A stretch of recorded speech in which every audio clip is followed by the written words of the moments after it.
Hello and welcome back to the virtual classroom. I'm your host, Dr. Olmsted. Welcome back to part B of our lecture regarding the conservative reaction to the 1920s.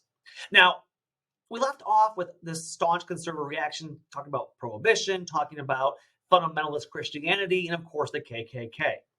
Now, with the passage of the Immigration Act of 1917, the KKK and other mainstream American groups felt that it didn't go far enough to protect true Americans, and that included, of course, President Warren G. Harding's pledge to turn back the clock and return to normalcy. But these fears were also buttressed by a very high-profile court case, the Sacco and Vanzetti case. Now, Nicola Sacco and Bartolome Vanzetti were accused of double murder. Now, despite a very weak case, they were found guilty and sentenced to death. But the case became cause célèbre. Not so much a trial of facts, but rather a trial on citizenship status and immigration. You see, Sacco and Vanzetti were admitted anarchists, not a crime, and had even fled to Mexico in 1917 to escape the draft. But it was immigration itself on trial here, and the case became highly sensationalized, causing a greater fear of all immigrants. So as a result, the majority of the people in the country believed that all immigrants, including Mexican Americans themselves, were anarchist and radical. And again, there are plenty of high-profile events we've talked about for the past 20 and 30 years that in the minds of Anglos place both Mexican and Mexican Americans firmly in this category. Yes, Sacco and Vanzetti had fled to Mexico, but also the Mexican Revolution. Ricardo Flores Magón, the Partido Liberal Mexicano, PLM, El Plan de San Diego. And so when we get to the early 1920s, following, of course, the Red Scare and following, of course, World War I, Harding begins to pledge this return to normalcy, having an America First agenda. This all coalesces with nativism that had long been building in the United States, with the Working Men's Party of California that sought to exclude the Chinese, which succeeded in the Chinese Exclusion Act, the Gentlemen's Agreement 1907 for Japanese exclusion, the Immigration Act of 1917 that basically barred a bunch of people, including placing a head tax and literacy test on Mexicans.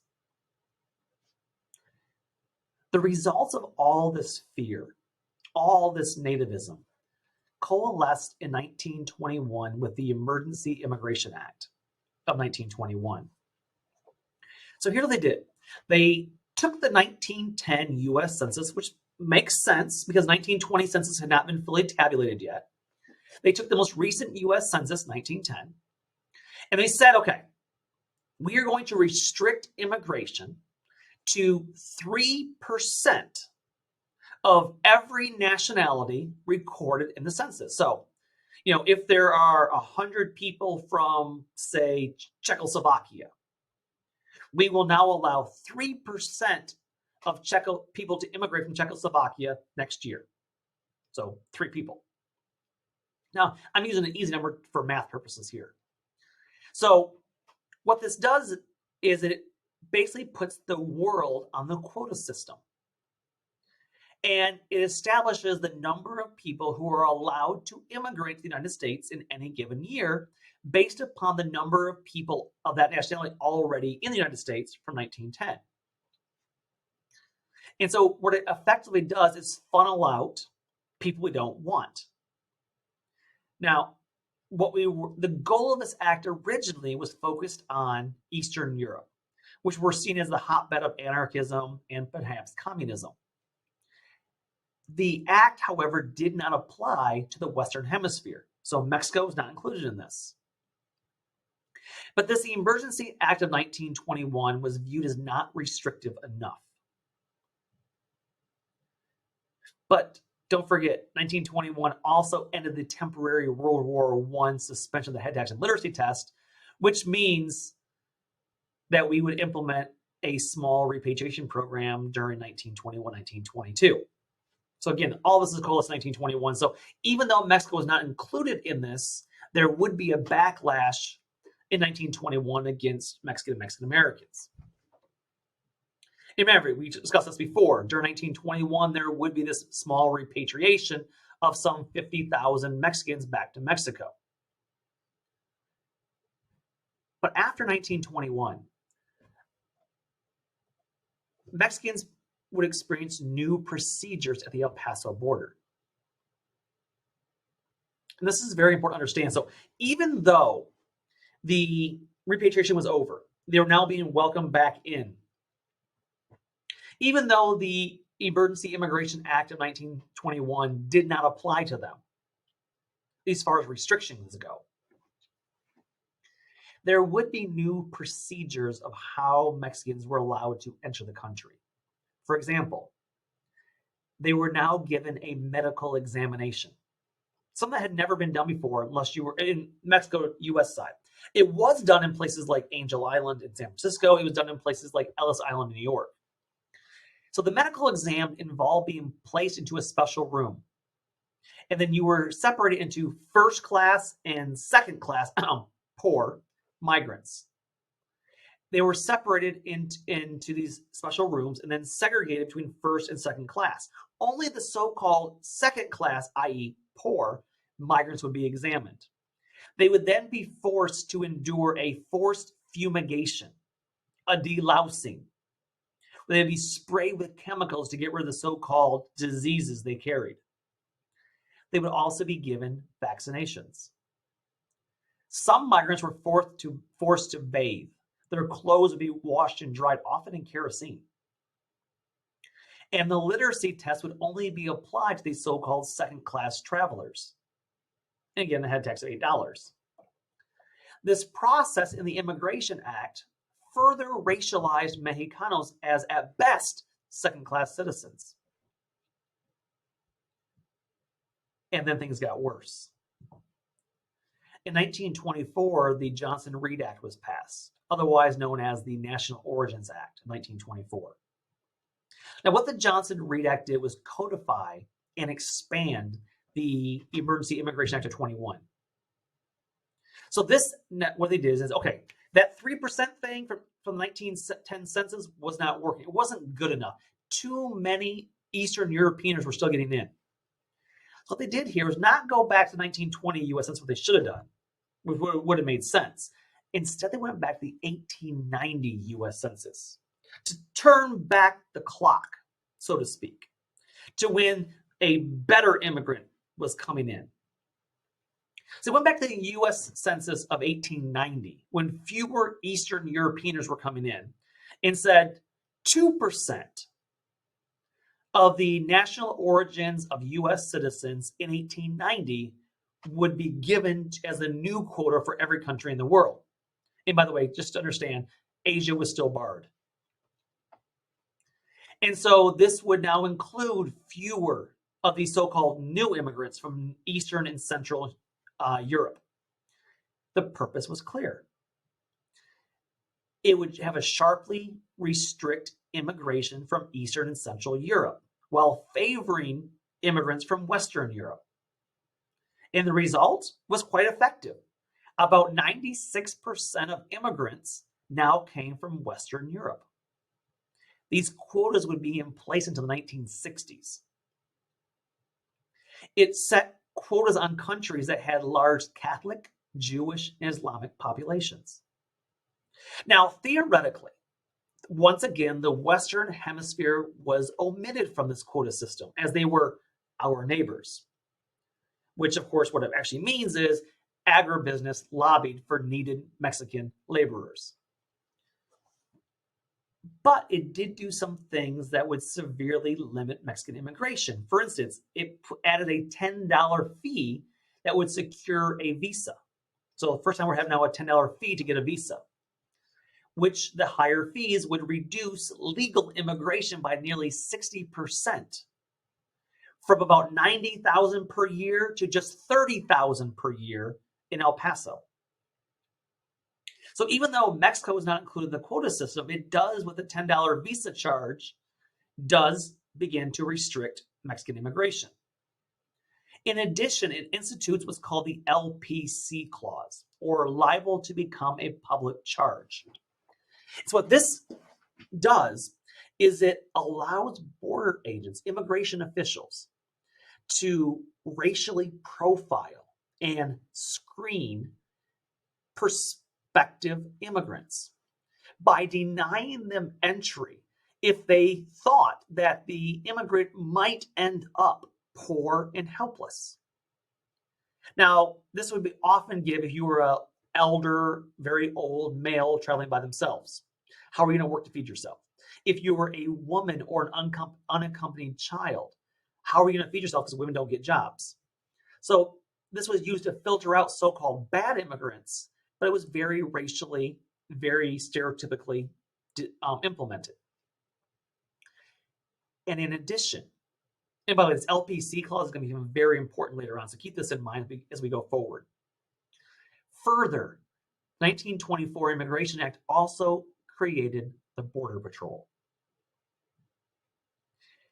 This becomes the first national effort by the United States to rigorously police its southern border.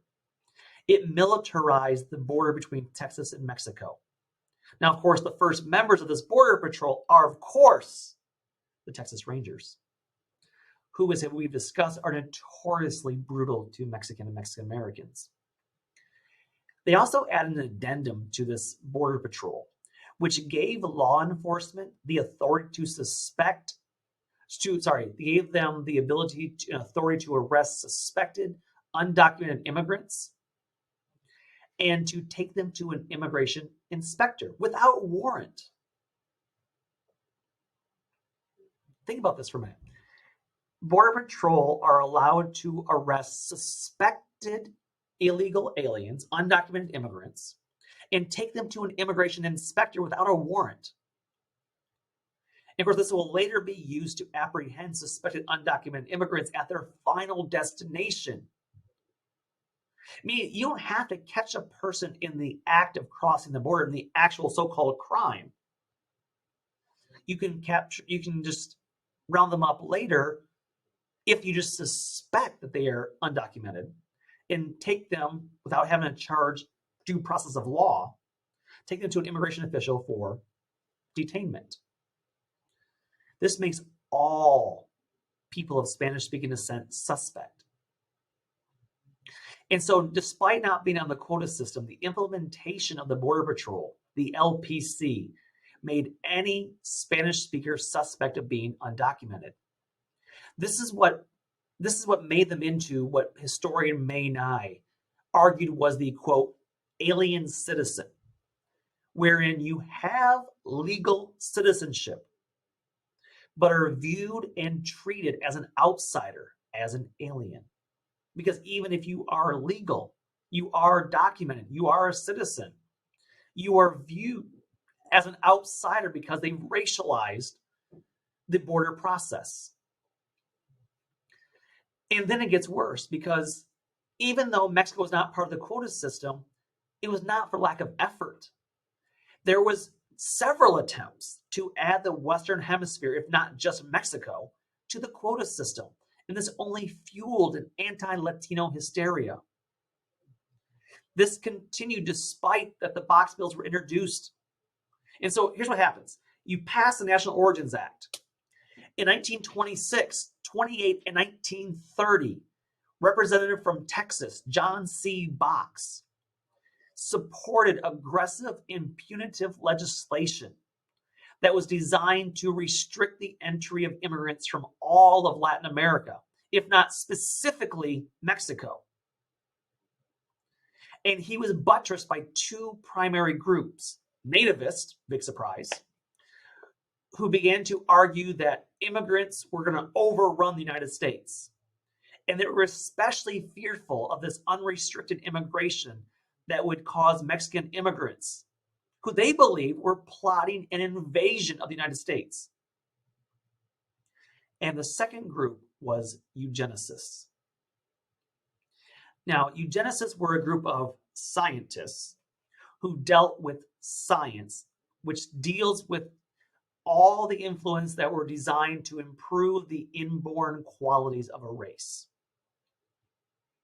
And what eugenicists wanted to do was so-called the science of better race breeding. And you can see the top right picture there. They did this study of one man's two families, right? So the man had a wife and had good, wholesome kids who were productive members of society. But then he got drunk one night and he slept with a bar wench.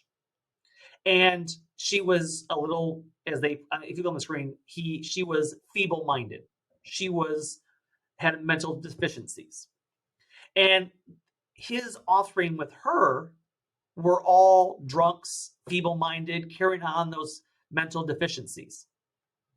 And so they looked at this man and said, well, if we would not allow people like her, the person he slept with and committed adultery with, to breed, to actually bear children, our society would be better.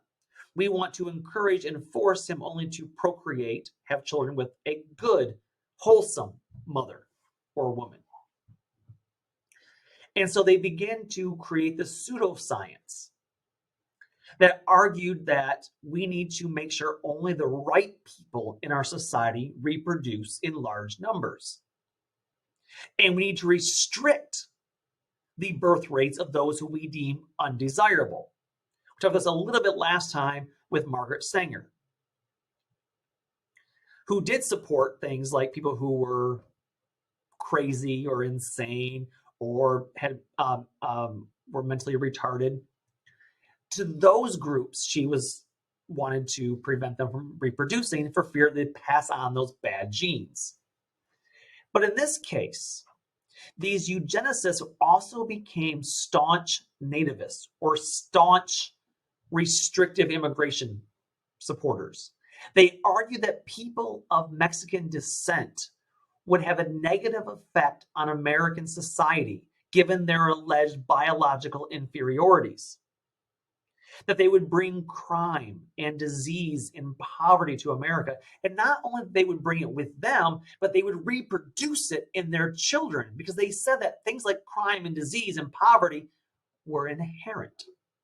They were part of the so-called Mexican race or African American race. That in doing so, they would depress wages and displace American-born workers. That they would overrun Anglo-American because they were hyper-breeders. This is partly because they were Catholics, and Catholics believed in larger families. This so-called science would also argue against Mexican immigration based on their so-called biological inferiorities. One prominent eugenicist you see on the screen is Harry Laughlin. He's of California, and he would testify on behalf of the Box Bills in both 1926 and 1928. Both Harry Laughlin and John C. Box were members of the American Eugenics Society. Laughlin stated that, quote, "We are now interested in these new little Mexicos, as Judge John Box so appropriately called them, principally in the long-time racial outcome of their immigration. How will the situation ultimately work out? The common Mexican, of course, is, as we know him, of racially mixed descent, principally Indian and Spanish, occasionally a little mixture of black blood. The Mexican comes in freely because there's no quota against him.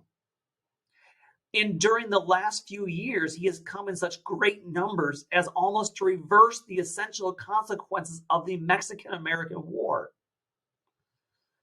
The recent Mexican immigrants are making a reconquest of the Southwest," unquote.